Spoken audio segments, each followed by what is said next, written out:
NXT defeats Raw and SmackDown at Survivor Series 2019. This is SCW Rewind, the 5-year anniversary of this show, the year where NXT was invited to Survivor Series to play, where we got 5-on-5-on-5 Survivor Series matches for the men and women. We got an NXT Championship match with Adam Cole and Pete Dunne. We also had a Universal Championship match with The Fiend versus Daniel Bryan. We had the WWE Championship with Brock Lesnar versus Rey Mysterio. And the women main evented this show with Becky Lynch, Bayley, and Shayna Baszler, all being champions over their respective brands as well. Plenty to dive into this one, and of course, as it's Survivor Series, every match counts to the final score, so we're actually going to go through the kickoff matches on this prestigious show as well. Sitting in the hot seat with me is the one and only Mr. NXT. I know this is one of your favorite shows. How good did it feel to go back and rewatch this one?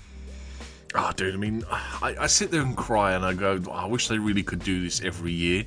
But then I think it would really take away from how special I feel about this show. Like I was saying to you before we started recording, like this for me is possibly one of the most top 5 WWE pay-per-views I've ever seen. Like I enjoy it for like 99% of it, and like I think it's a really good show, and you get all this talent on the card, and there's some really good wrestling, and yeah, like I said, I sit there and wish that they do it every year, but I kind of wish they don't really, because like I get to go back and watch this one and I'm like, this just feels special, and I felt like if we did this every year, I don't think it'd be the same anymore.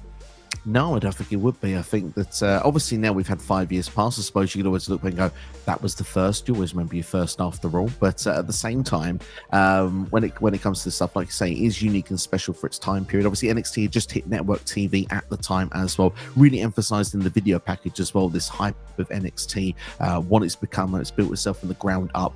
Now has like 1.2 million viewers on the USA network.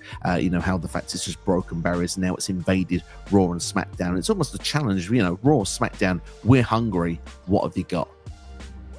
Yeah, exactly. And I mean, looking back at it, I wasn't really doing none of this stuff with you at the time, and it was like I was just kind of just like a really avid fan, and I sit there and watch it, and I'm like, logically, I should have realised if we was doing predictions, it should have been like, well, NXT's going to be launching on the network, they're going to be doing it live.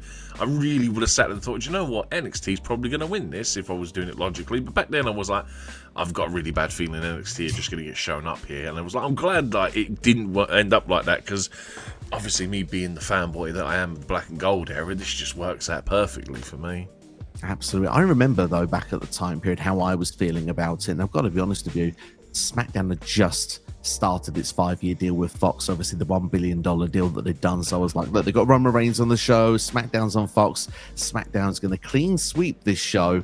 Didn't quite work out like that. It certainly didn't, but they picked up 1 or 2 victories in the show, but we'll be diving through it for those who want to go back for the nostalgia purposes with us. But was you a fan of the opening video package, by the way, just so we haven't got to revisit it once again? Of course, they come to a lot of the matches as well.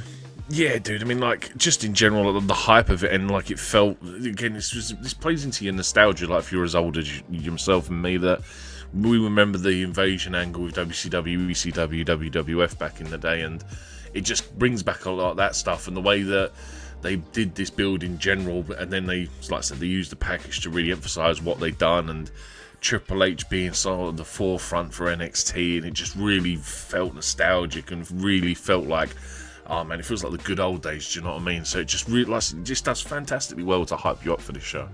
Feels so important as well with it, and yeah, it's just awesome stuff indeed. But let's go into some of those details that you need from the show. Of course, this took place on November the 24th, 2019, taking place in Chicago at the Allstate Arena. Attendance for the night was 13,271. Now, we can't really give too much on the commentary team that we had, because they were swapping throughout the show constantly. 8 different commentators in total. Michael Cole, Corey Graves from SmackDown. We had Vic Joseph, Jerry Lawler from Monday Night Raw, Beth Phoenix, Nigel McGuinness from NXT, and I believe Byron Saxton and Agent English were doing 205 Live at the time, but I could be misquoted on that. They did the Cruiserweight match for this show. Yeah, so a lot of people on commentary. Overall, was you satisfied with the commentary? Dude, I actually didn't realize how much I missed Beth Phoenix as a like an analyst or a color commentator. Like, I was sitting there listening to her, and like some bits were like, yeah, okay, bit awkward in certain places, but there's no commentator that's perfect. But yeah, just generally missed Beth Phoenix in total, and like it's a shame that obviously the first match that I think it's the NXT Championship match where Michael Cole says that it's him doing it because Mauro Ranallo blew his voice out from NXT War Games the night before, and I was like, I think that would have been the one thing to really top this show, would have had Mauro Ranallo doing that commentary on that match. Oh, it would have been so good to have had him there. I do miss him on commentary. I miss Nigel McGuinness as well in WWE. Like, I'm not going to lie, he's my favourite colour commentator that's in the business in general these days. He's just brilliant with the stuff he comes out in All Elite Wrestling when it comes to those pay-per-views and stuff. And he's got his quick-witted lines when it comes to any time on any program he's on, including this one here. So yeah, for me, shout out to Nigel McGuinness, who does fantastic work indeed. But let's dive into the first match then, which was on the countdown. Or the kickoff show, we should say. This was a battle royal with Raw, SmackDown, NXT. There was 10 teams involved here. Your thoughts of these 10 tag teams here, mixing up here, and we'll go for the eliminations one by one in a couple of seconds. It's not my favourite type of battle royal because it's the way they did it was like, oh, if one guy gets eliminated, they're both eliminated, and it's like, I'm not expecting a lot from this match. The irritating part is that the kickoff of the show is 2 hours long, and these guys get like 10 minutes, and I'm like, you're going to waffle for the other hour and a half that you're not going to have any wrestling on. You really could have done with giving these guys a bit more time, in my opinion. Yeah, I mean, it's a very quick thrown together kind of battle royal. I would say that probably the best way to describe this before we go into all the eliminations, this is one of the safest battle royals you've ever seen. There's not really too much high risk, not too much spectacle of anything. It's just a case of when it's time for someone to be thrown out, they're thrown out.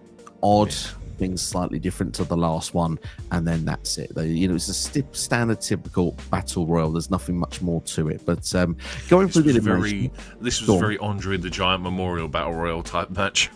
That's a very good way to put it on it. Yeah, it just screams kickoff. At least when you get to like main show battle royals, usually you might get a spectacle when it gets to the final two, one or two special ways of doing a special elimination.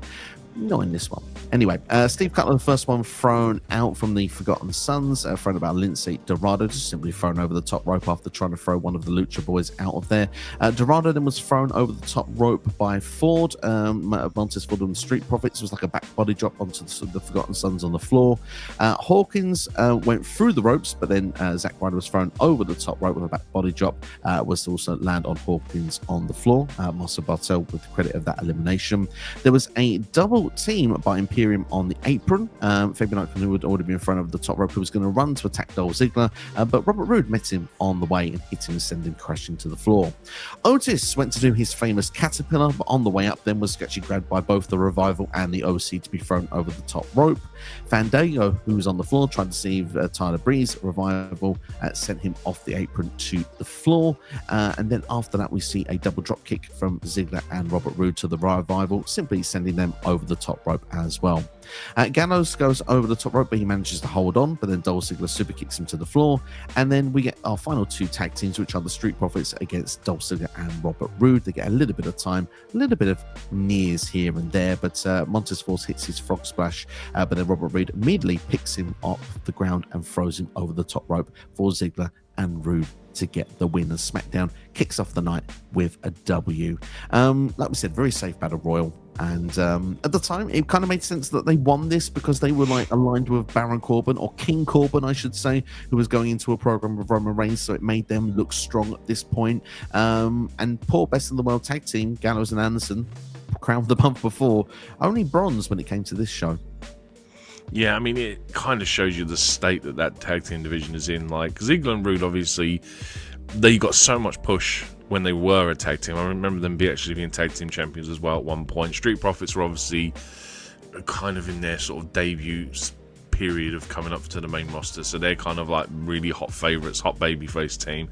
And yeah, the OC, I mean, dude, we wanted the OC to do so much, and you give them the platform to make them the world's greatest tag team from a rubbish tournament in Saudi Arabia, and then to have them third from last is kind of like, well, there's the bronze medal for the so-called best team in the world. It's silly booking. The match is scrappy as anything. It's not it's what you expect from a battle royal, and it's quite botchy in places. And I'm like, it is what it is to open it up. Like you're performing in front of a half-empty stadium because obviously the crowd is still feeding in.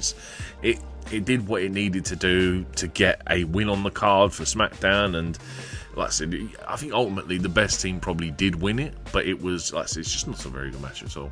No, it's not a very good match at all. And obviously this match goes for 8 minutes and 19 seconds. So that's less than a minute with every elimination. So pretty much if you're thinking, well, there's no meat and bone in between these eliminations you're reading out, well, it's because there's not much else to report. So that's pretty much the reason why.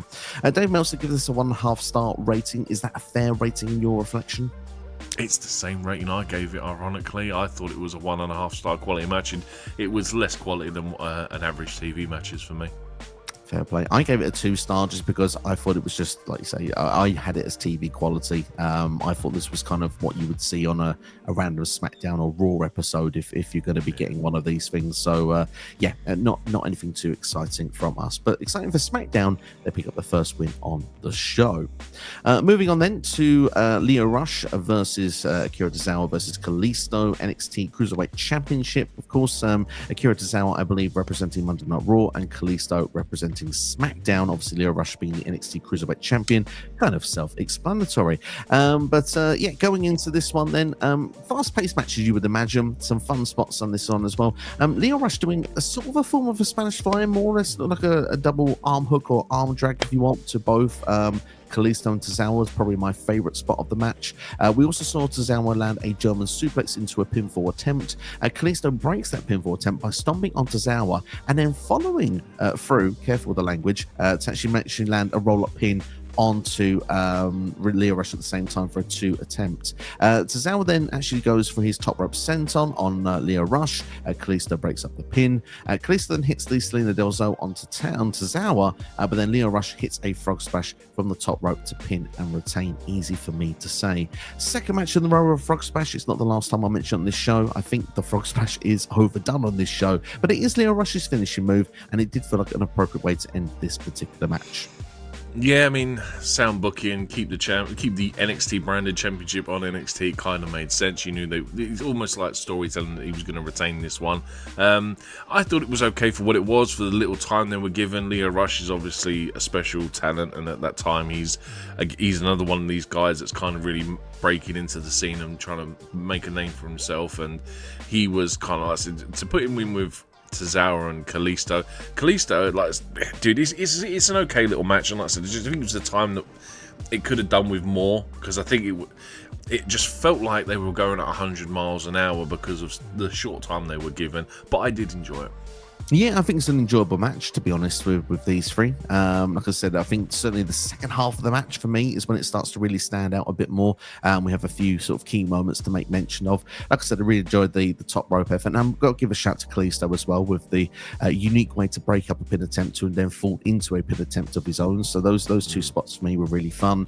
Lio Rush, like you say, you knew going in, it kind of felt like when the NXT is going to keep their championship here. It's the one title that's on the line against other brands. Like other ones may be defending against their own brand, but this one was actually on the line against all 3 brands. So it felt like it was logical here for NXT to pick up its first W, and yeah, delivered everything it needed to do. 8 minutes and 19 seconds, the exact same length of time as the opener of the Battle Royal. But for me, I think that with less people involved, they got to shine more. This one for me gets a 2.75 star rating. I will give it. Oh, okay. I only gave it a 2.25. I was like, it was better than the first match, but like I said, with the short amount of time, I felt like if you'd have given these guys an extra 3 or 4 minutes, which they really could have done, you would have given them an opportunity to even do some more crazy stuff and really shaft that cruiserweight division. Certainly indeed. Well, Dave Meltzer gave this a 2.5 star rating, so smack bang in the middle is our Dave. So there you go. We move on in the meantime then to the third and final match from the kickoff. It was the Viking Raiders of Monday Night Raw versus the New Day of SmackDown versus Bobby Fish and Kyle O'Reilly from the Undisputed Era. Of course, all 3 are tag team champions of their representative brand. Is it a slight disappointment that this did not make the main show? I would have said yes, because I mean, Kyle O'Reilly and Bobby Fish, Undisputed Era at that time, they're the biggest thing in NXT, and the fact that they are tag team champions mean, okay, arguably you say it's made the same for Lio Rush not being on there, but yeah, like I think this was the. It's hard, man, because I think the main show is like 8 or 9 matches, and it's kind of like it's hard to get everyone on the show. But again, if you're going to put them on the pre-show, give them some time. Like, they are tag team champions at the end of the day. Again, I think another reason why this fares better than the first 2 matches, but again, could have probably done with some more time. I mean, this one goes 14 minutes and 41 seconds. I mean, this one is a quarter of an hour, which is not a bad go for a kickoff time. And obviously, it's the last one as well. More people are in there. You know, bums are in seats, so it's not a bad time really when it comes to that. But obviously, a couple of fun little spots there. I particularly really enjoyed Erik body slamming Ivar off the apron to all the other teams on the floor. Thought that was a really fun, unique spot. Also, like the New Day with the powerbomb stomp off the top onto Erik as well. It just was a very unique way to do that. We also had a springboard clothesline with a German suplex at the same time, with the Viking Raiders doing that to Big E. At the same time, a high and low from the Undisputed Era to Kofi on the floor. Kofi had actually just missed his Trouble in Paradise as well, which his actual leg went into the ring post as well, taking him out after this moment. And obviously, with the New Day being out, it left us with the Viking Raiders and the Undisputed Era. The Viking Experience was landed to Kyle O'Reilly, of course, who was actually slammed onto Fish, and then the Viking Raiders pinned Bobby Fish to pick up the win. For me, this was a fun match. Quite enjoyed this one a lot, and for me, I just love Kyle O'Reilly. I just think he sells everything so magnificently. His air guitar as well to come into as well is one thing I've really missed from just the Undisputed Era, in general. Yeah, I mean, my only problem is the result was kind of foreboding, wasn't it? Really, like you've already had NXT pick up a win, you've had SmackDown pick up a win. They want the show to be an even playing field at the start of the main card. It was that was my real gripe with it, is that we kind of knew Viking Raiders were winning this. Should it have been a situation where you'd swapped this match, say, for the Cruiserweight title match, as that one seemed a foregone conclusion as well? Yeah, I mean, possibly. I mean, if you want the prospect of the unknown and anyone possibly winning, yeah, it probably would have made sense. Or even have again, they're thinking about a half-empty crowd as well, half-empty stadium. Yeah, you're probably right. It probably would have done better being second on the card. It's hard to say really at this particular time what's the right thing or wrong thing to have done, but for me, obviously, looking at this, certainly was a fun little time. It wouldn't have been my pick. I would have said probably 5 years ago for the Viking Raiders to pick up the win, but here we are. They did do so, and they looked dominant in doing it. Yeah, I mean, Vince was very high on them when they first came up to Raw before they started getting a few injury problems. But yeah, I mean, dude, we've recently seen the rebirthing or re-debuting of the Viking Warriors, the Viking Raiders. So hopefully they can go back to greener pastures in the near future. Fingers crossed indeed. Your star rating for this match? At 2 3/4, I really enjoyed it as well. I thought it was a great tag team match. Yeah, I'm going with 2 3/4 as well. And looking at Dave Meltzer's ratings, giving this one a 3. Oh, well, there you go. I must be more slightly critical than Dave today, apparently.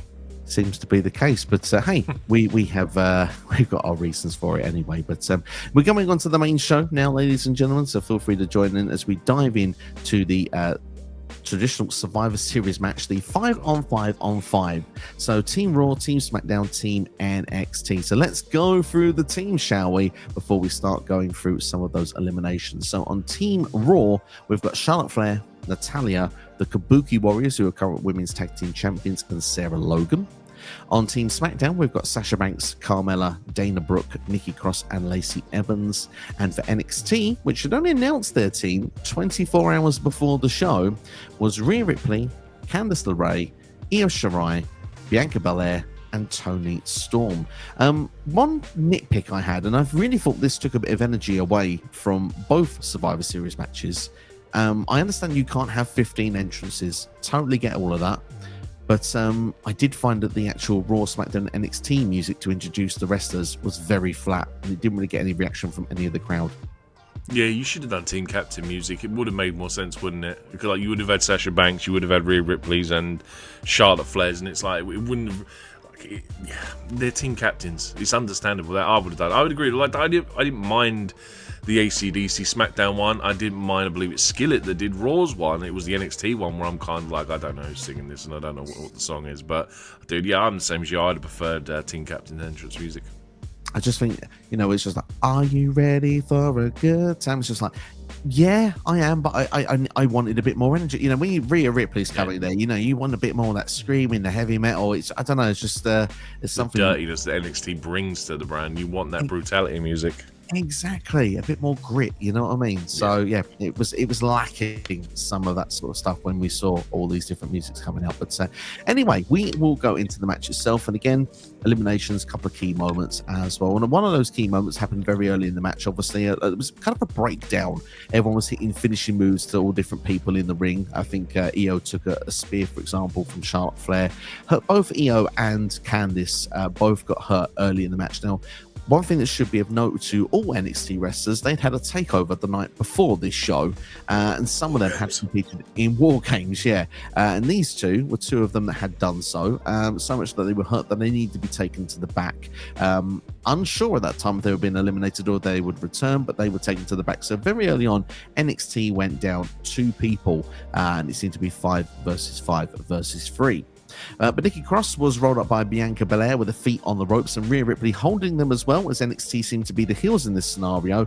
Nikki Cross was the first proper person pinned and eliminated. Sarah Logan then pinned by Bianca Belair with a 450 smash from the top rope. We see Carmella, who was pretty much looking for attention from herself for most of this match, actually being pinned by Charlotte Flair via natural selection. Kairi Sane was pinned by Sasha Banks via Sasha's Meteora. There was a fun moment earlier in the match, by the way, with Kairi and Io when they actually were able to interact for the first time against each other in the match. Dana Brooke was then pinned by Asuka with one of Asuka's kicks to the head. This then was when we would find Charlotte almost turn on Asuka a little bit. These two have always had history, and obviously we see Asuka then retaliate by putting mist in her face. Asuka then leaves the ring and walks out, and this leaves for Lacey to pick up the win over Charlotte Flair with landing the women's right. So for keeping score at home at this point, that means everyone apart from Natalya has been eliminated from Monday Night Raw, so not doing too well here. Natalie then manages to roll up Lacey Evans, which then leaves, of course, if I'm not mistaken as well, Carmella, Dana Brooke had been eliminated. So yeah, I mean, it's not looking good for the Team SmackDown either at this point. So Toni Storm is actually then it's free for NXT against 1 versus 1. So all of a sudden NXT with a disadvantage have the advantage. Toni Storm, though, is the first person to suffer that from NXT because Natty and Sasha have to work together. Double submission with sharpshooter and bank statement. Toni Storm taps out. Then Bianca is pinned after being hit with the heart attack double tag team. Of course, you remember from the Heart Foundation back in the day. And then just when it looks like it's going to be Sasha and Natty that are going to take out Rhea Ripley, Sasha double crosses Natalya by hitting her with a right hand and picking up a pinfall victory. Raw being eliminated from the Survivor Series match. It's Sasha versus Rhea Ripley, and Sasha probably would have wished she'd kept Natalya around because this is the moment that NXT had made obviously a big plan to decide to go, do you know what would make this match really work for me? Is if we decide that we actually can have 3 people face the other 5 men or 5 women tag teams, and then when it comes to the end, because we believe if we stick around, we'll just come back and surprise everybody. So Io and Candice come back and save Rhea Ripley from a bank statement. Io then lands a springboard dropkick, and then Rhea Ripley hits the Riptide to win. For me, it's a bit of an awkward story when you look at the beat through the match, but otherwise, it is kind of exciting that NXT wins this match. And to be fair, look, all the stock is putting Rhea Ripley on this weekend because she wins War Games the night previous. She's winning here as well. She's technically done a lot of the work for this match as well. It's certainly a strong look of what they think is the future of the women's division. Well, look, all I'm going to say is if you put those same people in a wrestling match now, the favourites are NXT going into it because of how they're currently booked. It's like Toni Storm is obviously massive in AEW at the minute, one of the best women's wrestlers they've got over there. Belair and Ripley are obviously 2 of the biggest stars WWE have. Candice LeRae is starting to build her name now, make a name out of herself. Io Shirai is obviously a former women's champion. So you can tell the focus was on the future for this one. I thought this was really good. It was chaos and it was crazy and it was fun. I mean, just to go back to the Io and the Kairi Sane bit, the way they ignore Carmella, I think is so good. And Carmella plays that role well of just being ignored. And then we get that drop kick to the forehead from Io on Kairi. I just thought was vicious. And yeah, it just, like you said, it's a bit Candice and Io being like, oh, we was in War Games the night before, we can't carry on, yet we'll come back 20 minutes later, but yet we technically haven't been eliminated, so why don't we stand on the apron and allow ourselves to be tagged in? Kind of, obviously, it's a dumb booking decision. I get why they did it, but you're trying to make Rhea Ripley a big deal, but it's always one of them gripes. I mean, my only other issue I had with the match was the finish, because when Ripley goes to get Sasha into the Riptide, Sasha's arm is already in between her legs, ready to take the move, and it was kind of like it's a small detail, but going back 5 years later and watching it, I'm kind of like, you can tell the finish is coming because of the way you're positioned in the ring, and it's a minor gripe of mine. But otherwise, I think it's a great match, man. It's entertaining as anything. The NXT women get a great show.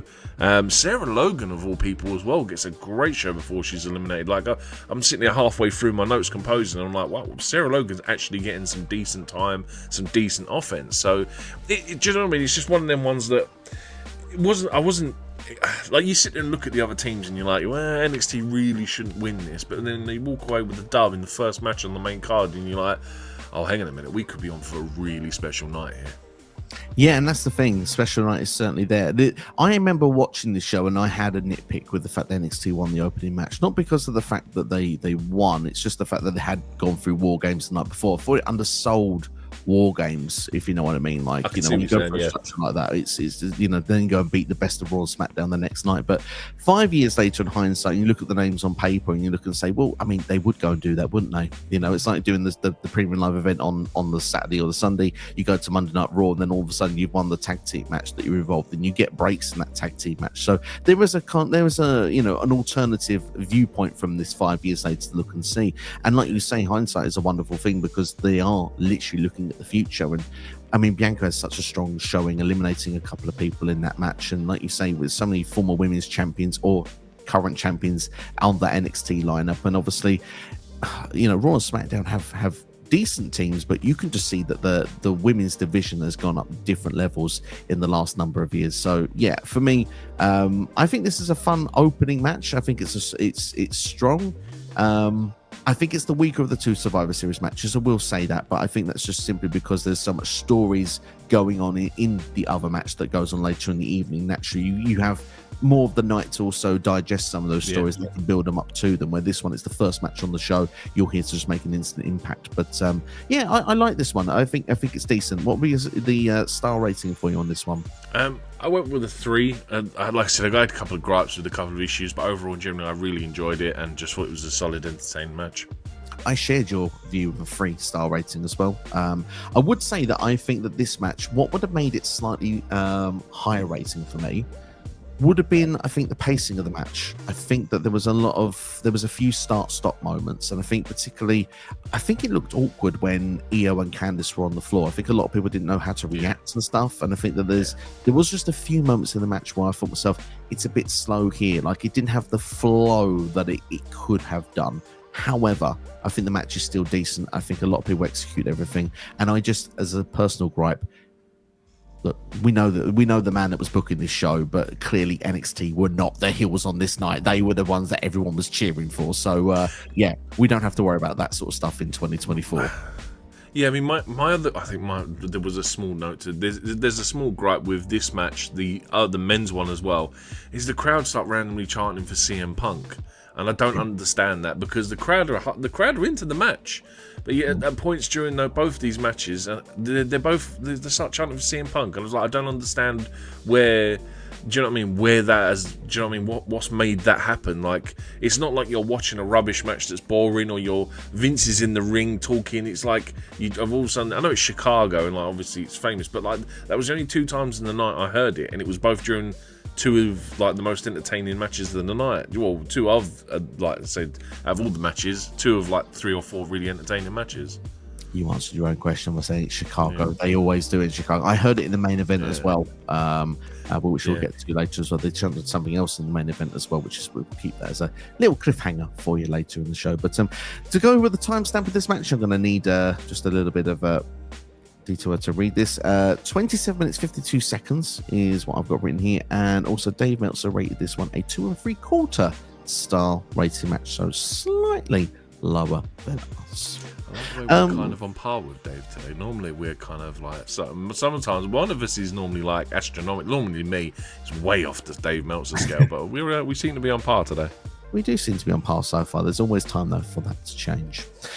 Kevin Owens, we get to see how he got involved in War Games the night previously. Of course, Team Tommaso Ciampa, he helped out and obviously defeating the Undisputed Era in War Games. Of course, KO, though, is part of Team Raw in the Men's Survivor Series match. You mentioned about more story beats going into that match. Seth Rollins wants to know about Kevin Owens' loyalty. Is it Raw or is it NXT? Owens says, look, it was just revenge on what the Undisputed Era did to him on Monday Night Raw on the build-up to this show. He loves NXT, has a lot of time for it, but they don't need him. Raw needs him, which is a very unique sentence to say. He is Raw, and he said, you talk about loyalty, it reminds Seth of his history as well. Always enjoy interactions with Seth and KO. They always have good chemistry, and I liked this. It kind of just made me a bit more hyped for what was going to happen later in the show. Yeah, man. KO, obviously go back to the War Games. One of the best pops I've ever heard. KO returning to NXT for War Games. It's so good, and the fact that they show it and give it the respect that pop deserves, because it's like, you've seen they always do their top 10 videos, and it's just so good. And yeah, KO in general, just like, dude, I don't know anyone that doesn't like Kevin Owens. Like, I think it's impossible to hate the guy. I think he's so well loved amongst wrestling fans. Like, you love him whether he's a heel, you love him whether he's a babyface. You can't go wrong with Kevin Owens. And like I said, the way he vocabularizes his promos and the way you can see obviously how he's evolved and he now starts to really break the fourth wall. But even then, you can feel that he's molding himself into what we know today, man. And it's just really good to see. He really is, yeah. I don't know what doesn't like Kevin Owens either. If you don't like Kevin Owens, let us know in the comment below. I just want to know who that one person actually is. Just for curiosity. But we'll move on next then for Raw versus SmackDown versus NXT. It's all your mid-card champions. That's right. We have the United States champion AJ Styles, Intercontinental champion Shinsuke Nakamura with Sami Zayn, who had a brand new design, by the way, for the IC title, the one we currently still have today, and NXT North American champion Roderick Strong. Basically, this is like every triple threat match you've seen in WWE, usually split into singles match here, singles match there, 2 men in the ring at once a lot of the time. But just look at the 3 names that we've got there beneath us, and that's why it's just that level better, because they are all freaking awesome at what they do. A couple of spots that I did quite like in the match, particularly AJ Styles going for the Styles Clash, Roddy hitting sort of like a variation of a Claymore to the back of Styles to stop that move from happening. Thought it was quite cool. Another great Doomsday spot on the show as well. AJ Styles holding up Roderick Strong with Shinsuke coming off the top rope to land a kick. I thought that was really fun. Roddy's landing as well was particularly special, just to make and sell it even further. But there was a moment where Roddy had been hit with the Kinshasa, which took him out. AJ's landed his phenomenal forearm, and just before AJ could pick up the win for Raw, Roddy came back into the action, threw AJ Styles out of the ring, and stole the pinfall. Jerry Lawler was not impressed on commentary that NXT would go such an avenue to win such a match. But hey, NXT win once again, and if you look at the scores from my counting at this point, Raw have won 1 match, SmackDown have won 1 match, but NXT have won 3. Dude, the biggest shock of the night. Who would have thought Roderick Strong is picking up a win against AJ Styles and Shinsuke Nakamura in a triple threat? Like, easily, you look at this, I mean, I think AJ was champ since, I think he beat Ricochet at Extreme Rules in July. And I think, AJ beat Ricochet, and I think Shinsuke beat Finn Balor in the same show in a dark match for the IC title. So they've both been champs since July, and you got Roderick Strong coming in off of an NXT, a North American Championship win against the Velveteen Dream 2 months prior, and you're like, dude, Roderick Strong's got no chance. And then they put this on, and don't get me wrong, I think this is the most technically sound match of the night. I think this is great, especially when you've got like that like that New Japan flavor come from Shinsuke and AJ, and you throw Roderick Strong in there, who everyone knows is a really good wrestler anyway. And I just thought I couldn't really find any flaws with the match. I enjoyed it from start to finish. You throw in the Roderick Strong shock win as well. I was like, dude, this is a really good match. Like I said, and to have NXT again go 3-1 up. Dude, you're sitting here and your brain's like, oh my god, they're not seriously going to have NXT win this, are they? This is going to be like the most shocking thing since, like, sliced bread. Do you know what I mean? I was like, I couldn't believe it. Anyway, I mean, for me, I should be honest, I didn't remember who won this match. So I was sitting there thinking, oh, surely this is How could you forget? Well, now I know the result again. I would ask myself that question. 2 hours ago, me, what were you thinking? But like, you do, like, you look at this on paper. I think this is AJ's all day long. But you think that? Massive for Roddy. This, arguably the biggest win of his career in WWE. Well, the commentary noted that, and I turned around and I went, do you know what? I think that still is his biggest win of his career ever.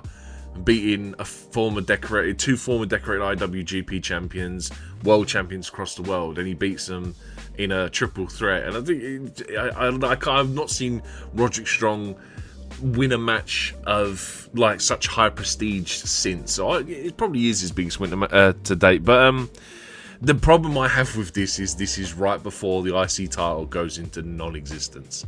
Because I think it's like the February next year. It's the last time it appears on a pay-per-view for 2 years. And like Shinsuke has it for like the whole time.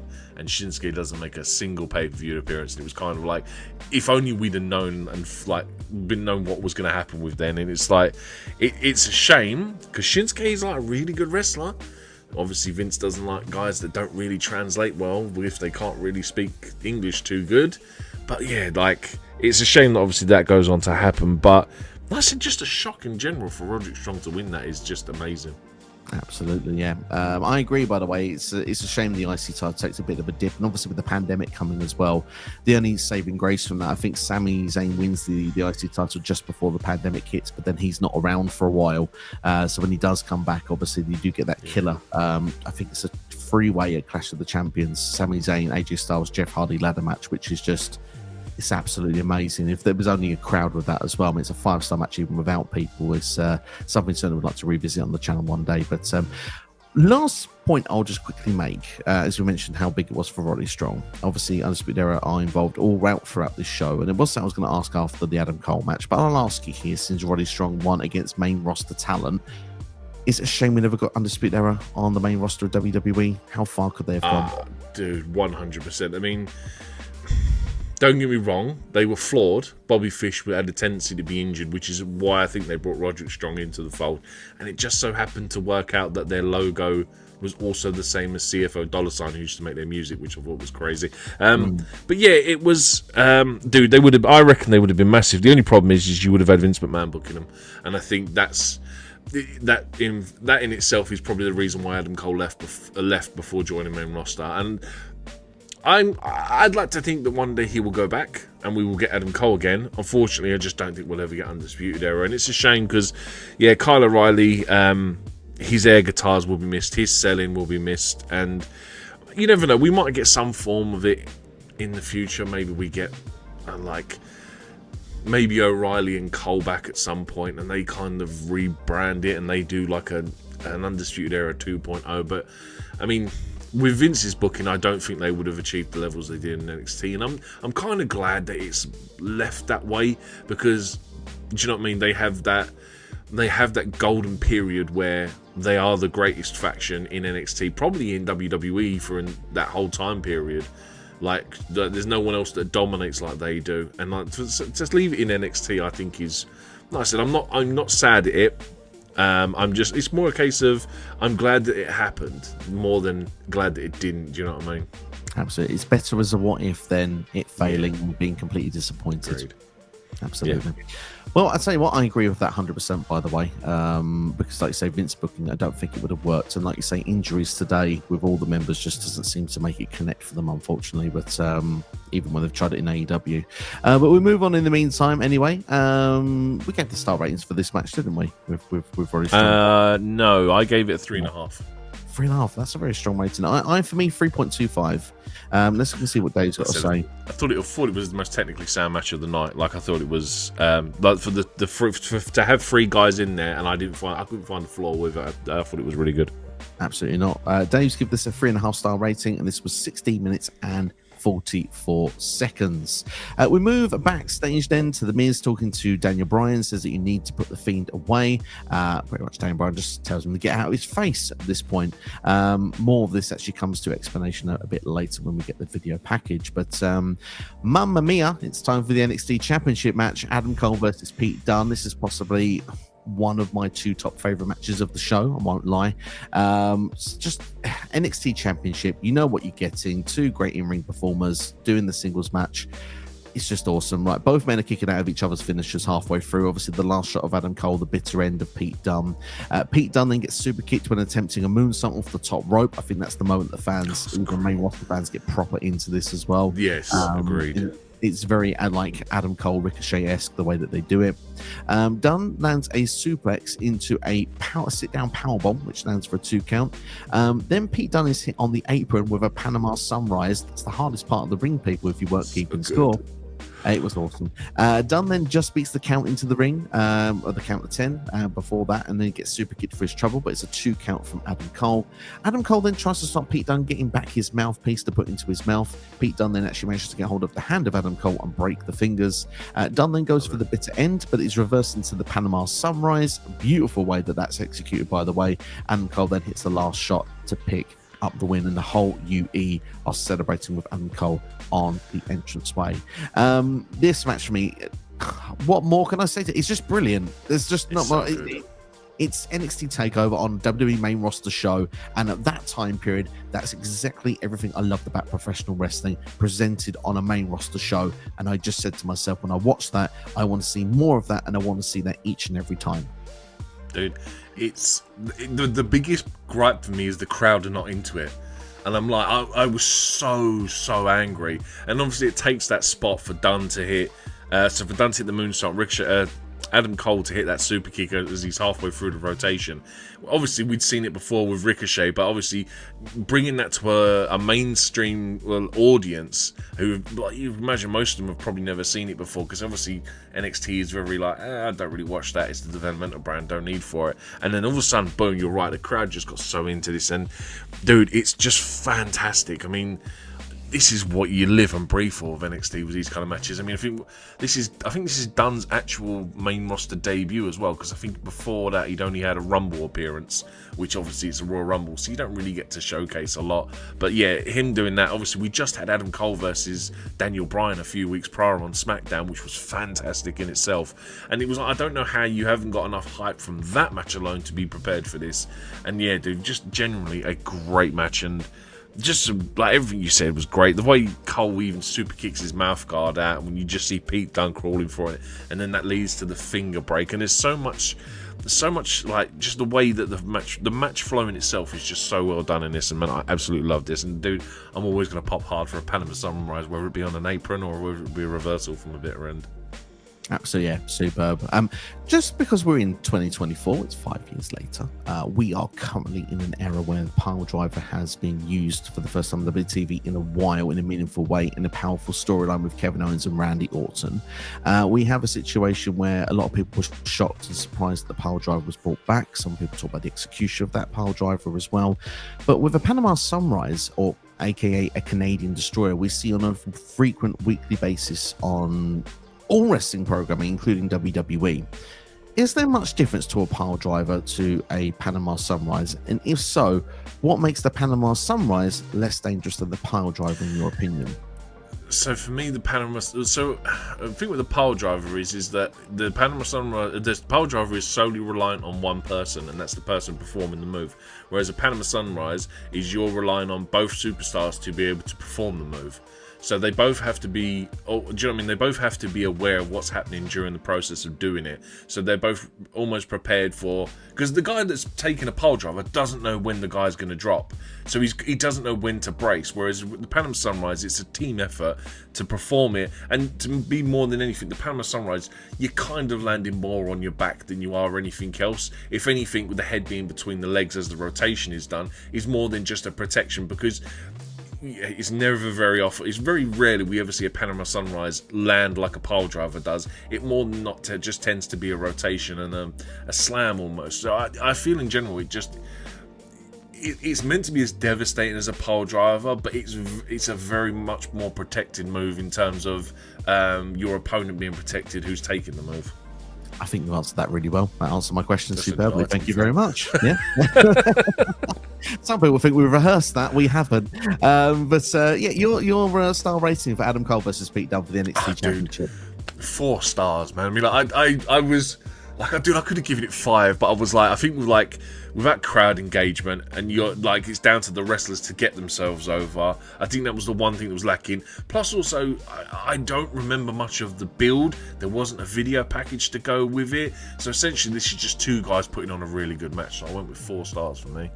And that could be an argument why it took a while for the crowd to get into it, because they had nothing to digest. They like, just here's 2 guys come out cold, sell us a match. That's pretty much what they did. But they did. They got the job done.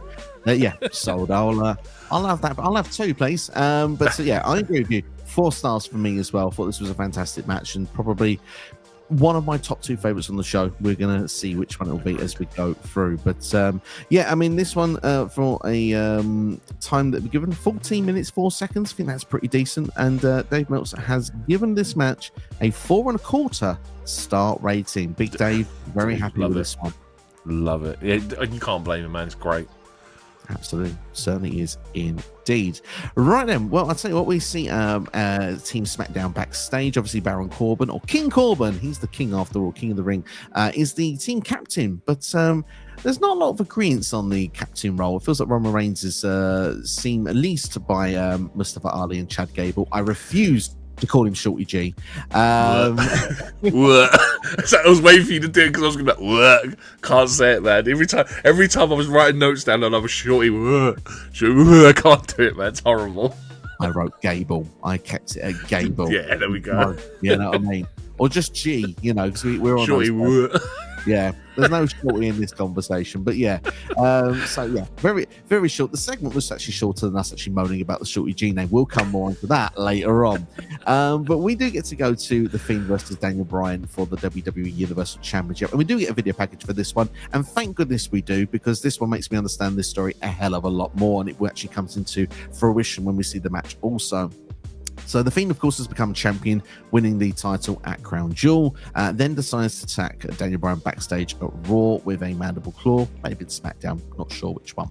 Anyway, why did he attack is what's asked on Miz TV, because no one knows who Daniel Bryan is anymore. Is it the Yes Movement, or is he saving the planet? No one really understands him. And, Bryan pretty much goes to defend himself, with the passion that he's got, that it's kind of, people don't understand the person that he is there. But Bryan kind of gets involved with Firefly Funhouse, plays the mind games, offers the championship match where eventually, it leads to Daniel Bryan challenging for that Universal title, where Bray then can actually reply with the yes, yes, yes, with the whole Firefly Funhouse doing that for us as well, with all the characters. And then obviously we then see a match that Bryan has on SmackDown where he looks to start doing those yes chants, but then of course he's attacked by The Fiend and the Mandible Claw. For me, I thought this was a really well executed video package, put me right up to speed for someone who did not remember this from 5 years ago, and I was ready for it. Yeah, dude, agreed. It's the best built in terms of the story, and just the way that they use the whole yes movement, like the Fiend tries to use it as like a psychological weapon against Daniel Bryan. I think it's great, and it does exactly that. We do these rebrands half the time. You have to give me context because I don't really look at the context of why these two are even feuding, but this does it perfectly, and I, like I said, really appreciated this. Absolutely. One thing I didn't appreciate before going into details of the match, the red lighting. Oh, I loved it. I thought it was really good. Like, don't get me wrong, as I'm panning between the red screen on my TV on my phone, which is in various rainbow colours of my notes that are all tutti frutti, like in red, yellow, green, blue, and purple. I'm like, I could see the contrasting difference. I'm like, oh my god, my phone looks like it's in like 4K because of like the colours. But I didn't mind it. I was like sitting there thinking to myself, if they could have done it in maybe like how they did.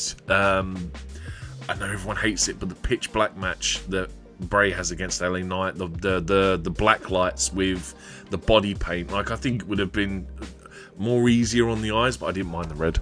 That's fair. That's fair. For me, I'm not a fan of it just because I think they've tried it with other people before as well, where we have these different lightings and stuff. And it's just, I understand it's a character domain for the Fiend, but I don't know.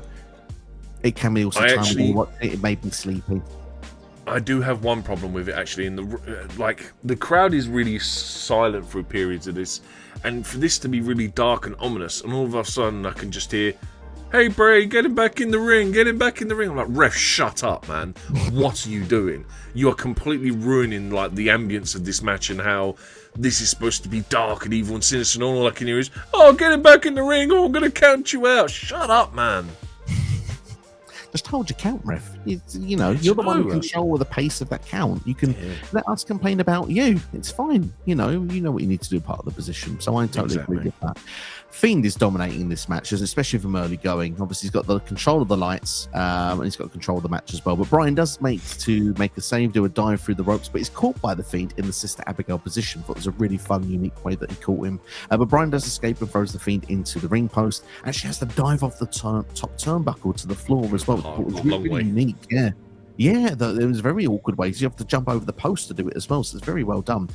Brian goes to more aerial offense as well, hitting multiple drop kicks, but the Fiend keeps getting back up.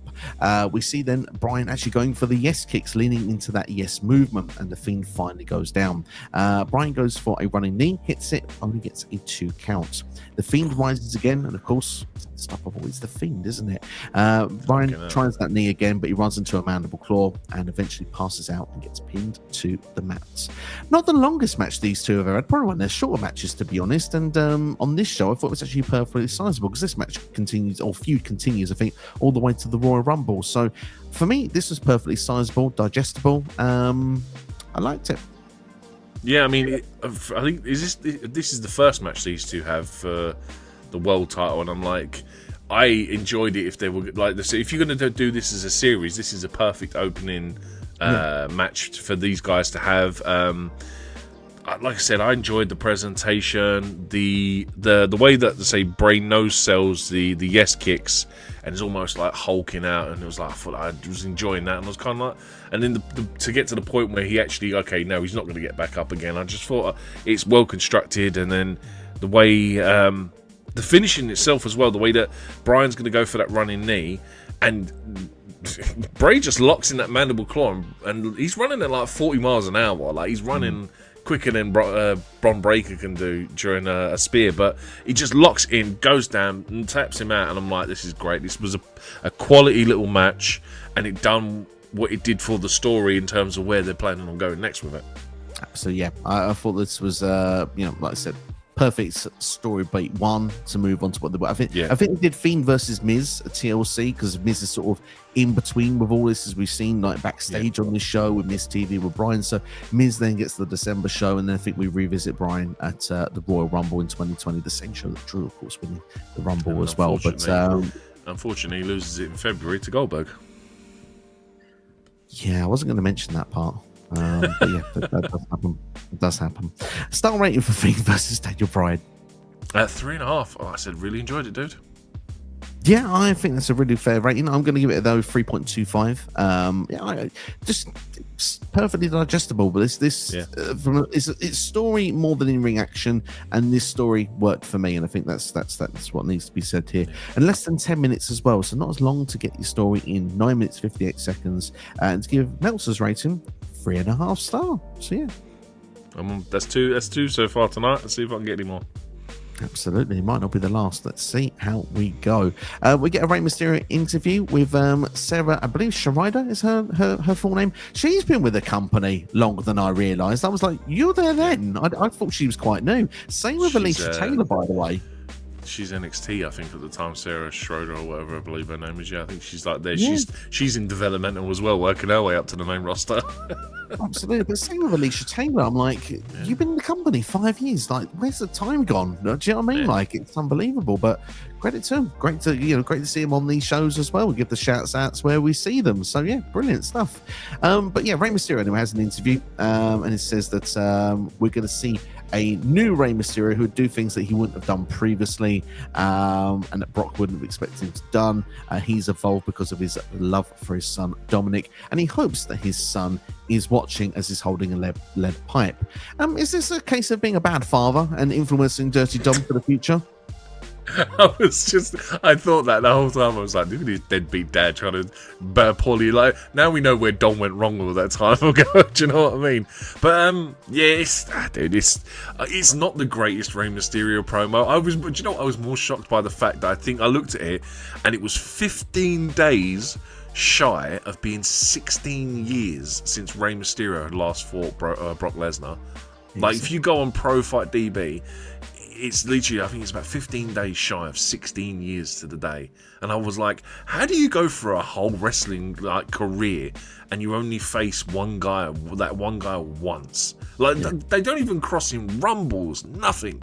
It's the only time they meet is, like, say, I think Brock's original match back in the day, whenever it was, and then this one is their next one, and I'm like, mad.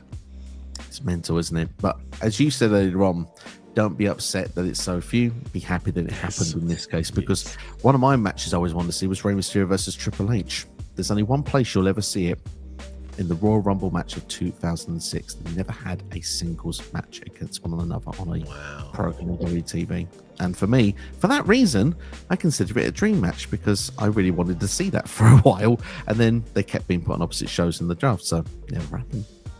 Anyway, that's a unique off-topic topic, but thank you all for listening. If you're enjoying so far, by the way, we're nearly 1 hour in. You must be enjoying it. You're here with us still. Hit that like button, share with a friend, subscribe as well. And like you say, get involved in the comment section and let us know if you agree with our talking points that we've had so far. And we've got some big talking points now, because you're going to want to stick around now. It's the men's Survivor Series match, the Team Raw, Team SmackDown, Team NXT.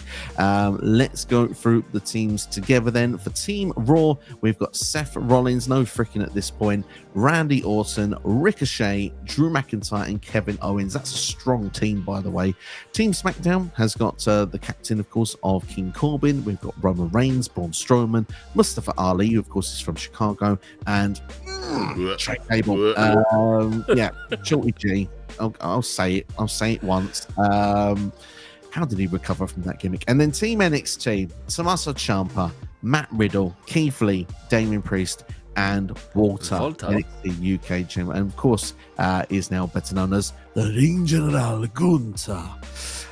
So yeah, I mean, this is 3 very strong teams. One thing that I would say initially before I go into any of the eliminations, because we're going to go through all of them and context the match, is that I think that this flowed a lot better. And I think the pacing of this worked really, really well. And I actually think that this match is just shy of half an hour, and it feels like it's 15 minutes.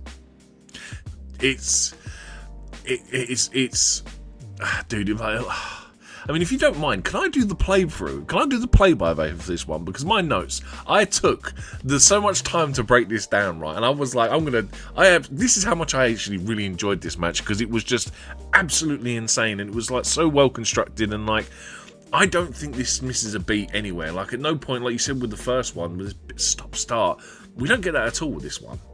So if you don't mind, let me run through the notes and come back to me in case I miss anything. So, essentially, we start with the crowd chanting Walter, because obviously everyone knows that he is NXT champion, and everyone knows what Walter is at this point. Imagine that. My initial thought was, imagine the only guy with the championship gets eliminated first. I already knew what happened with this match, but I just thought, how can you put the only guy with a title in this match getting eliminated first? It's so stupid, but I digress. We get Walter versus Drew, foreshadowing for what we would get in the future. Thought it was great. We then get Braun Strowman coming, and we've got Braun Strowman, Drew McIntyre, Walter. We've got 3 big burly guys, and of all people, Braun Strowman is no-selling Walter chops, and I'm like, how dare you? That is outrageous. You should never do that ever. We then get Drew Claymore in Walter for the first pinfall, and the crowd hated it. And I was like, I'm totally with you. It was the wrong criminal decision. You should never have Walter being pinned first. But this was the thing as well. I remember being at that point, watching this, and I was like, I bet you Walter's the first one out. Because I don't see anywhere else for him to lose, and what happens, he's the first one out, so I hated it. Shorty G versus Ricochet, dude, these two then put on a killer of a display with some great back and forth from essentially the cruiserweights of this match. Again, Shorty G, MVP so far, but that doesn't last too long. KO, he's got the decision to make on who he's going to splash. He decides to go with Shorty G. Shorty G is then out. He's pinned from that. Corbin and Roman fall out, which I was like, we've already had this in the previous women's match where we have two people falling out, but this happens. KO stunners Corbin on the outside, which is always good to see. Ciampa hits a Widow's Bell on KO for the pinfall. Shocking in itself that Ciampa would eliminate KO. Randy then starts creeping on Ciampa, but Ciampa, he just slowly turns around. He sees that the Viper's ready to strike. Randy's then on the outside, and he eyes up Matt Riddle, a future tag team partner maybe? I wonder, possibly. Randy then RKO's Ciampa, then Priest for a pin. Riddle then rolls up Randy. Randy then RKO's Riddle.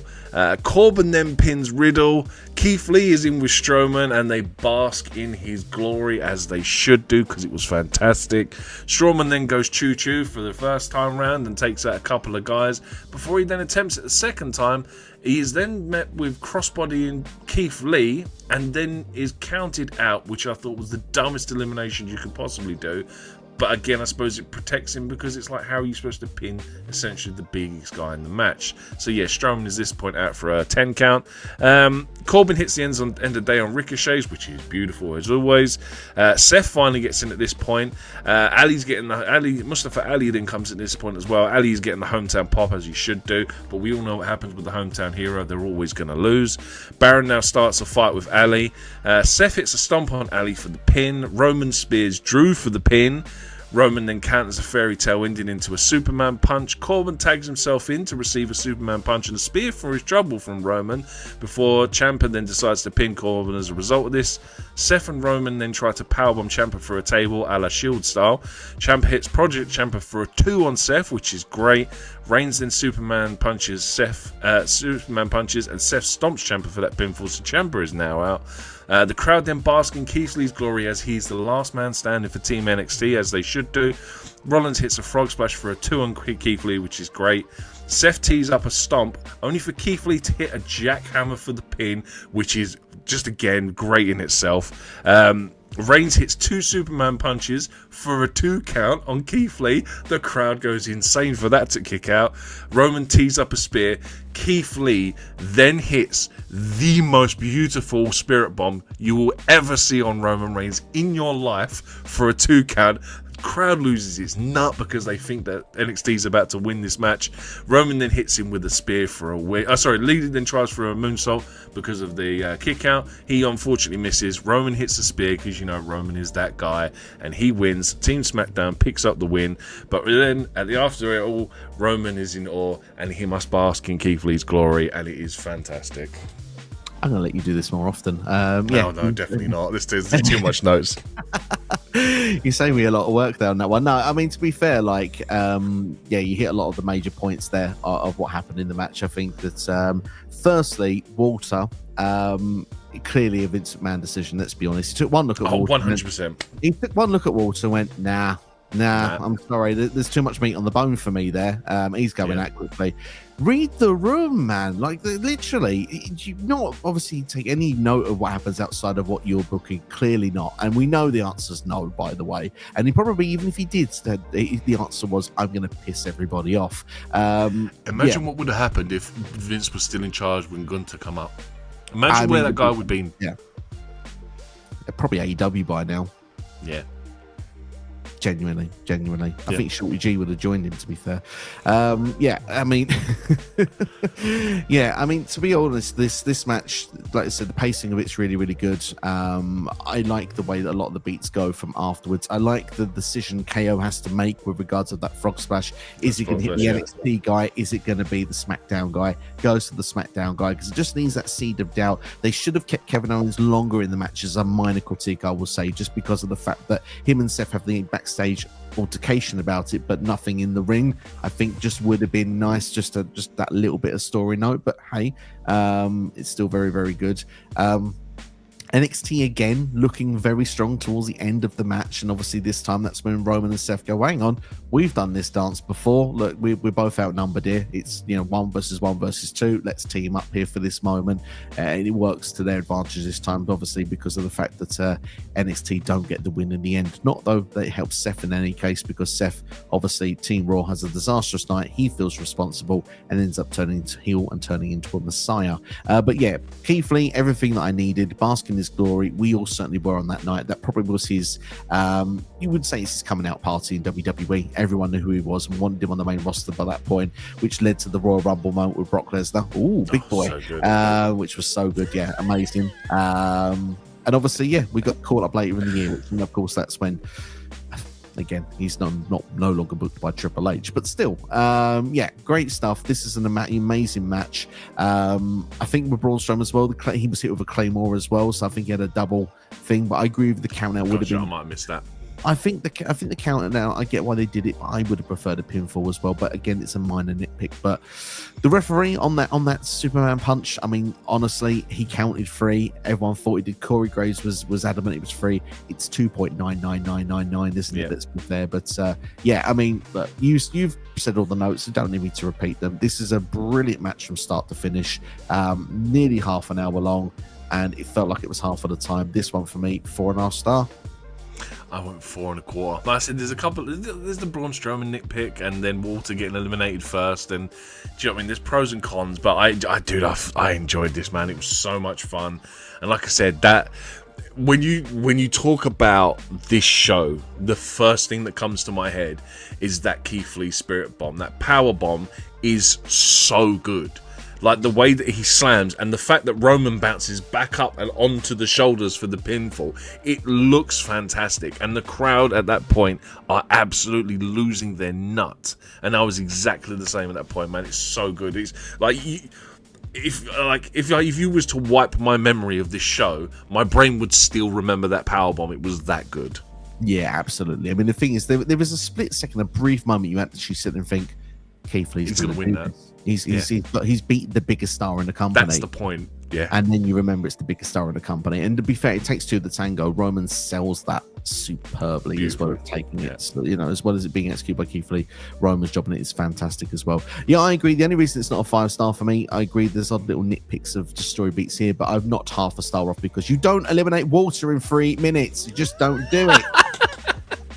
Exactly. And you don't have Braun Strowman, no sell a chop. I just no, exactly. We're in better times now, and I know it's not Walter anymore. I know it's not that music anymore, but I can tell you what, Gunter is working. That music is working. He's the world heavyweight champion.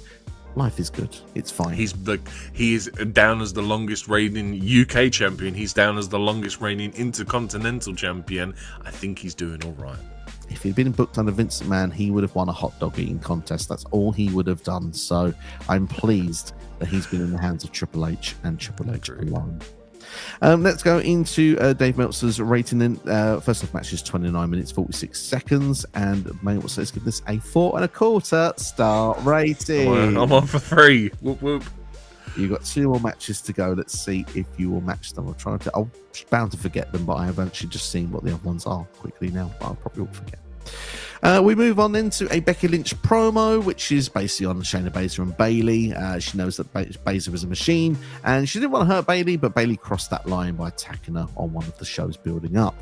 We then get to what will be the WWE Championship match of Brock Lesnar versus Rey Mysterio. We get a video package. Thank you, WWE. So basically, Brock does whatever he wants to do, and he victimized Rey Mysterio and his son Dominic, who wasn't wrestling at that point. Can you imagine that Paul Heyman would be narrating this? I think it sounds like his words. He then forced himself the WWE Championship, defeating Kofi in quick fashion. It's still one of the most controversial matches in SmackDown history, winning in 9 seconds. Of course, this is when Rey brought one of Demons from Brock's past back, Cain Velasquez from the UFC. God, Cain Velasquez, who remembers that? Brock beat Cain at Crown Jewel. Less said about that, the better. And then Rey attacked Brock with a chair afterwards. Brock then took out Rey's family, and Rey said instead of looking for an apology, he's just coming for that title. And Paul Heyman makes this match a no-holds-barred match. Thoughts of the video package? It missed a couple of things that I distinctly remember. Like, I remember that pipe being a crucial point, like, because I remember Rey jumping Brock Lesnar on a Raw with that pipe, and I was like, you missed a couple of beats out with it. And yeah, I mean, it does what it needs to do, but the problem is the match itself. Like, your Brock Lesnar versus Rey Mysterio. Do we actually, honest to God, at that point, with how Brock is being booked, do we think Rey Mysterio actually has any chance of actually winning that match? And it's like, I find it hard to get involved in a match and a story when I genuinely don't believe the opponent's got a chance of winning. And like I said, at that point, Brock Lesnar's going through, he's in that insufferable phase where just Vince wants him to win every time. And yes, we understand that you're making a big deal. And yes, we understand he's a former UFC heavyweight champion. Like, he's a genuine fighter. But dude, if you... I had no credibility in Rey ever winning this match. Like, especially even like with how the match turns out, I still would never at any point have thought Rey was ever going to win this. So for me, it's an okay package. It does what it needs to do, but I still don't believe that Rey is going to win it, and that's where it fails to deliver for me. Understand that point. I think there's a moment where the crowd believes, and I think that's certainly enough for me as a viewer at home, because I'm the same as you. I never believed that Rey would win it, but for me, I do get the excitement when I feel a buzz from a crowd that they believe it may happen, and I can maybe suspend my disbelief for a couple of seconds. I mean, Rey gets that pipe immediately when this match starts, but it doesn't take long for Brock to quickly dominate. He throws Rey across the announcer's table and actually takes the top of that table, leans it across the announcer's table, does a belly-to-belly overhead throw with Rey through that part of the table as well, which I thought was quite a cool looking spot. There's a German suplex on the pipe that looked quite painful. I'm not sure if that was meant to happen. Brock then picks up the pipe, and that's when Dominic Mysterio comes to the ringside with a towel, begging for Brock to stop. Brock looks to attack, but then Rey actually hits a low blow. Dominic also hits a low blow. See, Dirty Dom learning from the deadbeat dad. We know the real hero is in this story. But Brock Lesnar then attacked with a pipe in the chair from both of the Mysterios. Both of them hit a 619, and both hit frog splashes, and that was the moment that the pinfall was made by both Mysterios, but Brock kicked out at 2. Both then go to the ropes again, but Brock actually gets back up and lands a German suplex on Dominic Mysterio. Rey looks to try and jump off with a splash, but is caught by Brock Lesnar and hit with an F5 for the win. Your thoughts on Brock Lesnar versus Rey Mysterio?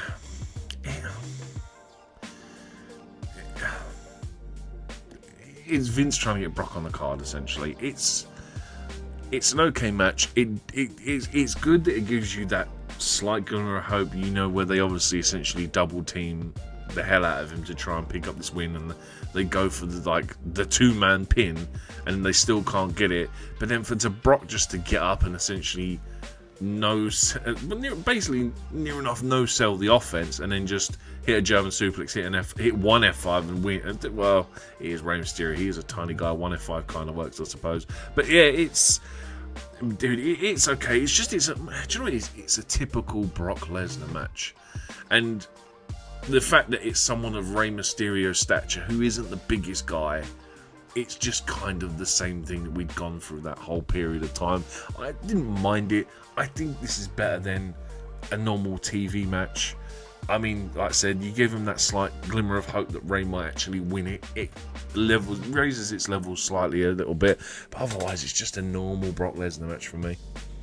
See, for me, I'm going to say the no holds barred element really changed my perspective of this match. If this had been a normal championship match, I think this would have been boring. I think it would have been over in a third of the time, because Brock was defeating people like Ricochet in 1 minute 45 seconds around this point. In fact, he did that, I think, at the next Super Showdown they did in Saudi Arabia. Brock was literally going through half the Royal Rumble in January, so it was believable. Like you said, he was destroying everybody in quick fashion. Rey lasts 6 minutes and 50 odd seconds in this match, so he does actually last a little bit of time. For me, with the no holds barred element, it just adds a little bit of weapons. It gave Rey a slight fight fighting chance. Game of fighting chance. And for that reason, and with the way that they played it out, they maximized their minutes for me. If this had been a 15-minute match, you wouldn't get as high a rating as you're going to get from me. But because it's less than 7 minutes, it's a fast pace. It's easily digestible. I'm quite satisfied and happy from what I get out of it. So yeah, all in all, I'll kick things off. I'm going to give it a 2.75 rating. I went with a 2.5, so I think I'm glad you only went a slight bit better than me. I was waiting for you to go 3.25, and I'm like, whoa, we need discussions here. But sure, no, I'm not upset with my rating. Yeah, I just like I said, do you know what it is? I just remember that period of Brock Lesnar, and I'm like, let me ask you this, right? Go for it. So bearing in mind what the match we could have had, because obviously this is the whole premises of the show is brand versus brand versus brand. So we could have essentially had The Fiend versus Brock Lesnar versus Adam Cole. Obviously Adam Cole's got no chance in hell of winning that match.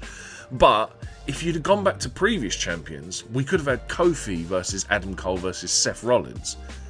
Is that not enough of a draw to have maybe done I understand you don't really want your top champions losing a match, but at the end of the day, it is brand superiority. I mean, even if you do Brock versus Fiend versus Adam Cole, Brock's still winning that. I suppose Brock winning that kind of makes sense. You could still do the Bray no-selling stuff. I don't know, man. I just think that that was what I was hoping for with this show, was we would get the champions doing a triple threat.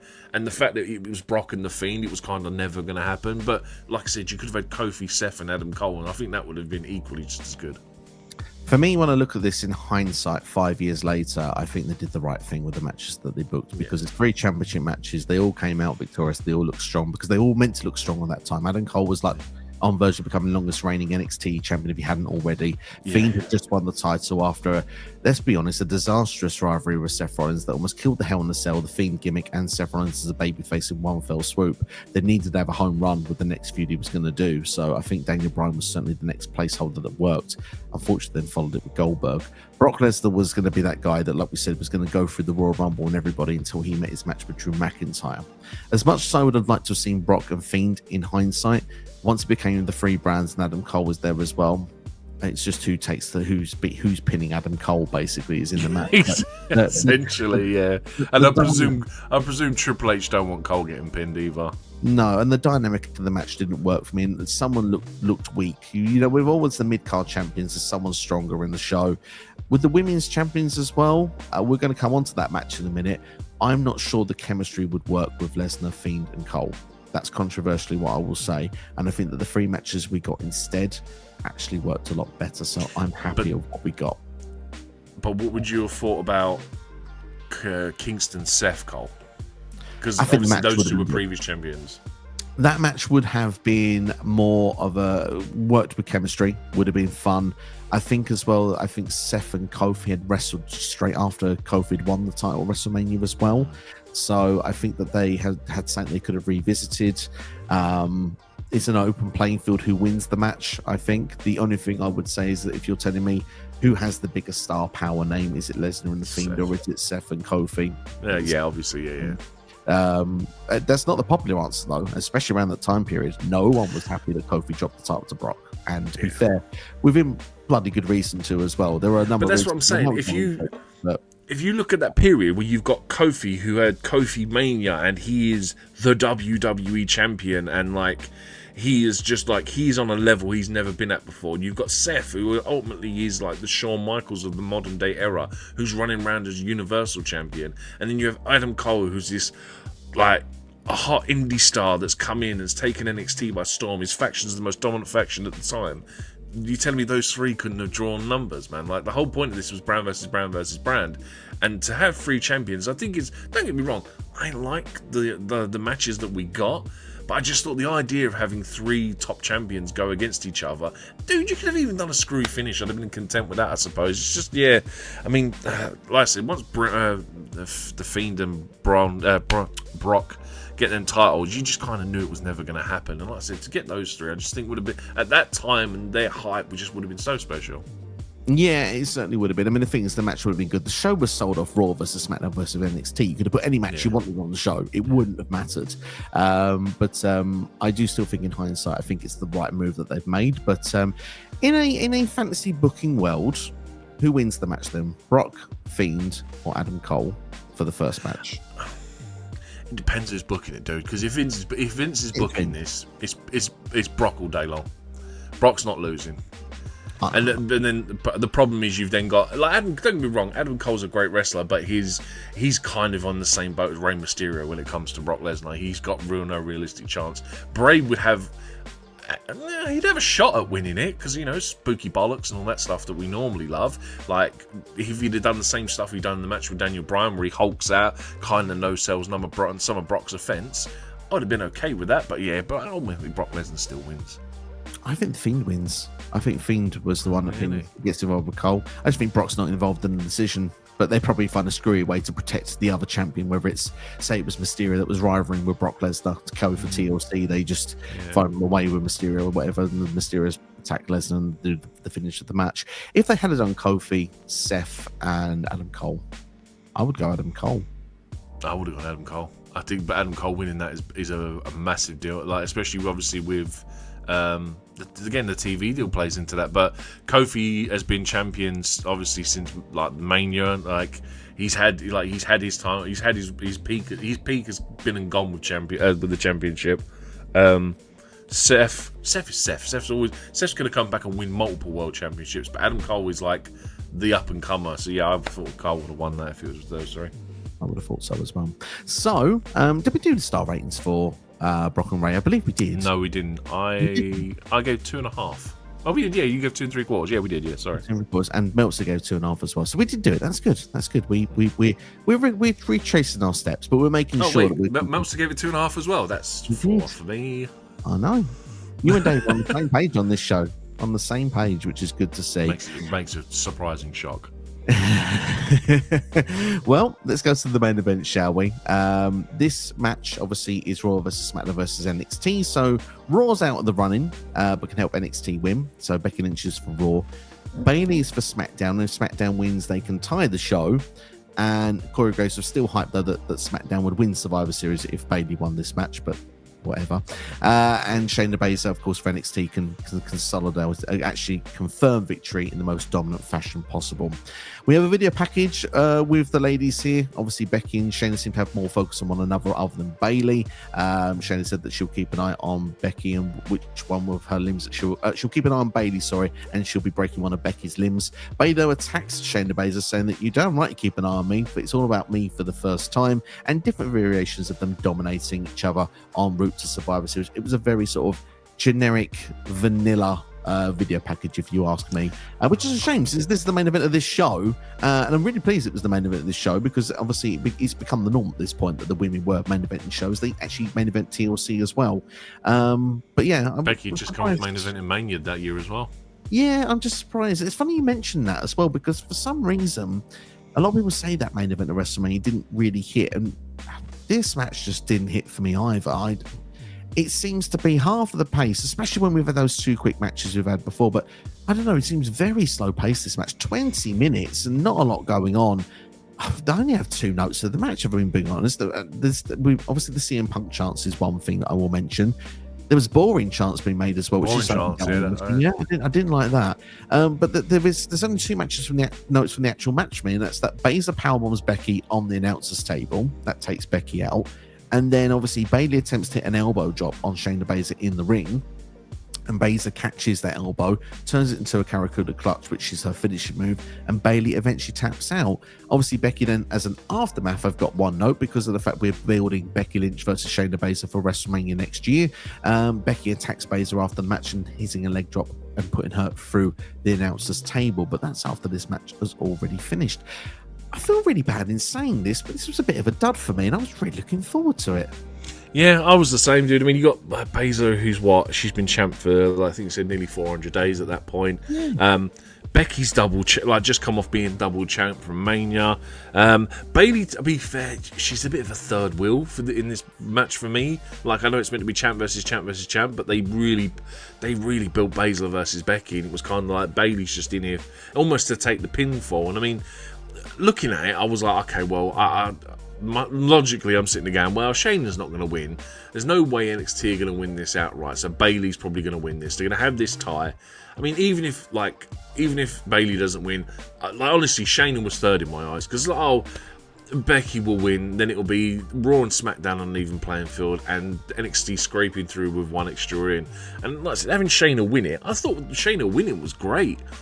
And then Raw just getting absolutely demolished. Like, their only win comes on the kickoff show. They don't win another match throughout the rest of the card. I think he's embarrassing. But yeah, like I said, the crowd goes flat, and they're just like boring chants. And I'm like, it's almost like the post-match angle where Becky beats down Baszler is meant to almost, I don't know what it's supposed to do, but it just doesn't do anything. Becky's standing tall, and it's like, you've just lost. You've just proven that your brand and you as a champion are the weakest of the three. What have you got to stand tall about? There's nothing to be proud about. Do you know what I mean? It was so stupid and boring, and I was the same. It was underwhelming, and like I thought this match was better than what I remembered. And I don't know if I'd obviously been off a 4 a.m. high, do you know what I mean, when we watched this originally, watching it over here in the UK. But yeah, I was the same, dude, very underwhelming for what it was. I think this is a case of like, because this match is just under 20 minutes, but 18 minutes something, this match is in length total. And for me, when I look at the last match I mentioned about Brock and Rhea, it's like, they had 6 minutes, but I feel they filled the time out well. Like, I said, if this match had been 15 minutes or whatever, I would have given it a lower rating, because then I think it would have probably dragged, and I would not have believed Rhea would win, blah, blah, blah, blah, blah. With this match, I'm not saying it should be 6 minutes long, so it's the main event of the show and all the rest of it, but I think this could have been like a 12-minute match, and you cut the filler out. If you cut the filler out and hit the high notes, because that's what a lot of this show as well, what we've been talking about, the stronger matches hit their notes and hit them quickly.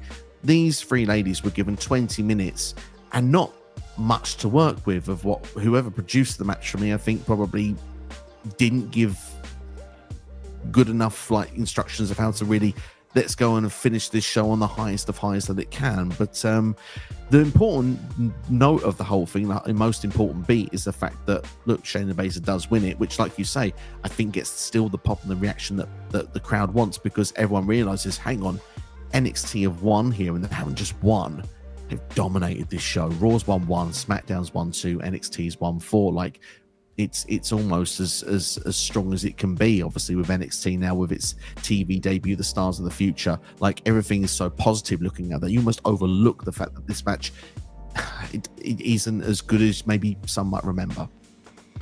Yeah, exactly. I think this match is my biggest gripe of the show. Like, I think the rest of it is good. The kickoff show is whatever it is, but I think the rest of the card is fantastic, and this finish is underwhelming. Again, this plays back into my whole point of why I brought up the suggestion of why they couldn't have just done Kofi versus Seth versus Cole, because you knew that the women were going to main event this, because if you're not going to have the guys in a triple threat, champion versus champion versus champion, the women had to, because what were you going to do? Have the women go on, have the 5v5 elimination match go on last? It wouldn't have made sense, especially like if NXT is going to stand tall as well, and with SmackDown picking up the win in that match. Do you know what I mean? It was orchestrated this way that they were always going to main event, and damn, man, it's the sour note on this pay-per-view for me is this match. Absolutely, yeah. No, I can understand that, and I wouldn't want to take the main event away, but no. In one way that an alternative booking idea you could have done, is you could have had all the Raw versus SmackDown matches as the early part of the show, and the ultimate winner of Survivor Series of Raw versus SmackDown versus NXT, your championship match main events the show, and then we could have had Cole and Dunn main event the show, which would have been like, whoa, it's like NXT TakeOver takes over Survivor Series as the main event. But at the same time, that's just a weird idea that may or may not work, because some people want stakes with Survivor Series. I still think, like you say, it's the three strongest champions against one another. Obviously, the women's champions or the men have their matches in different, with contenders and stuff. So it's the right call to have this as the main event of the show, in my opinion. But it's just the case that I think the match probably should have been half the time, cut the filler, which is what we're going to do, I suppose, now. And I'll jump into my star rating. I think 2 stars for me. I went slightly better. I went 2.25, just for the fact that Shayna Baszler won. Yeah, fair play on that one there. Dave Meltzer gave this a 2-star rating for the 18-minute and 4-second match. So there we go. Well, let's dive into the bit that we usually like to dive in towards the end of these shows, and that's when we can give our final rating for Survivor Series 2019. First off, what is your OMG moment of the night? Keith Lee Spirit Bombs Roman Reigns is fantastic, and it's the one thing I remember from the show without question of a doubt. Do you know what? Fantastic shout. I think my OMG moment of the night is that NXT actually won. And yeah, that is also the right answer as well. Yeah, I think Ivar is satisfactory with that one. Match of the night. I'm going to pick this because I think you're going to pick the other one. I'm going to go Pete Dunne versus Adam Cole. I think that, dude, the way the crowd turns on it and gets so into it, and it was what NXT was all about, man. So I'm going to say that one. Yeah, men's Survivor Series elimination style matches. Yeah, those are the top two matches on the night for me. So yeah, I think that's Ivar is the right answer, depending on what you want to go with. Entrance of the night. The Fiend, man, dude. It's always special seeing it, and the way that he's presented was always really special to watch. There's one right answer, and NXT said it. The Fiend is the right one. MVP of the night. Roderick Strong. I think going into a match where you clearly everyone's like, you ain't winning that for and then to pull off the win, I think is massive. And like I said, to have a technically sound match with those two guys as well, Roderick Strong is my MVP of the night. I love that shout. For me, Keith Lee. His glory. It's a great shout. I didn't actually think of that, but yeah, it's a good shout. Just had the moment where you thought he could beat the biggest star in the company. So yeah, for that, I'm going to give him that. Final rating of Survivor Series 2019 out of 10, please. 9 out of 10 for me. This is almost a perfect show. I love it. 8 out of 10 for me. If the main event had been stronger, I think it's quite a lengthy show. Not everything is perfect, but I do think this is a very enjoyable watch overall. So yeah, 8 out of 10 from me. Yeah, I mean, I don't think there's a match on the card I wouldn't go back and watch apart from the main event. I like it. Yeah, and I think that's a very well worded sentence, to be fair. I think it's if you stop the show there, for me, I think I jump into 9 out of 10 territory as well. And if I don't have to watch the kickoff as well, then I think it even becomes even more of a higher rated show as well. So yeah, good stuff indeed all around. Anything you want to say before we close off the video? No, dude, always a pleasure to be here, man, and obviously doing this one. Thank you to the subscribers, man, because one of my favourite pay-per-views of all time. So to watch this, and obviously me being that big old NXT fanboy, yeah, definitely, man, I love it. So cheers for having me on. Yeah, it's great to have you on as always, and it's been fun to review this show. Thank you, one that has been voting for this one as well. And what will be the next SCW Rewind is the big question. Well, we will find out in the month of December. But in the meantime, you can check out this playlist and see out the previous episodes that myself and NXT have done as well. Look after yourselves and each other. Take care. We'll see you for the next video.